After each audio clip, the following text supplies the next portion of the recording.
Հարակից այլ թեմայի կուզեի անդրադառնալ, խոսքը այս շաբաթավերջին Անտալիայի դիվանագիտական ֆորումի մասին է, որ ամեն տարի սովորաբար կազմակերպվում է եւ Թուրքիան իր հարկի տակ է հյուրընկալում տարբեր միջակ երկրների առաջնորդներին եւ բարձրաստիճան պատվիրակություններին, լուրեր տարածվեցին, հայտնի դարձավ, որ այս անգամ Հայաստանը մասնակցել է փոխարգործնախարարի մակարդակով, Վահան Կոստանյանն է ներկայացնելու հայկական պատվիրակությունը։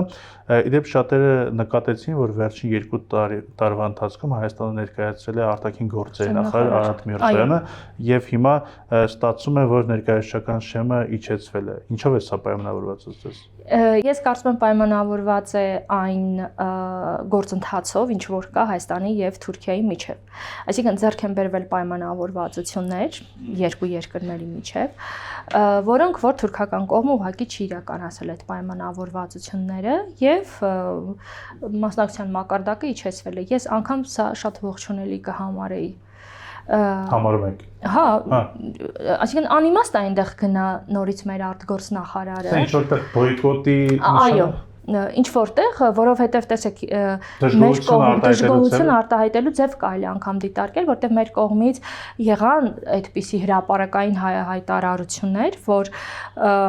պայմանավորվել են, չէ, որ հստակ ժամկետով անգամ, որ սահմանը կբացվի, բայց տեսեք, հենց իրականում սահմանը չի բացվում։ Այսինքն երրորդ երկրների քաղաքացիների եւ դիվանագիտական անձնագրեր ունեցողների համար սա դեռ չի նշանակում սահմանի բացում եւ հայ-թուրքական հարաբերությունների կարգավորում։ Եթե Թուրքիան այս չնչին քայլը չի անում, դիվանագիտական հարաբերությունների հաստատում, այո։ Այսինքն, եթե այս չնչին քայլը անգամ չի արվում, ուրեմն արտաքին գործերի նախարարը գնում այնտեղ էլ ինչ անի։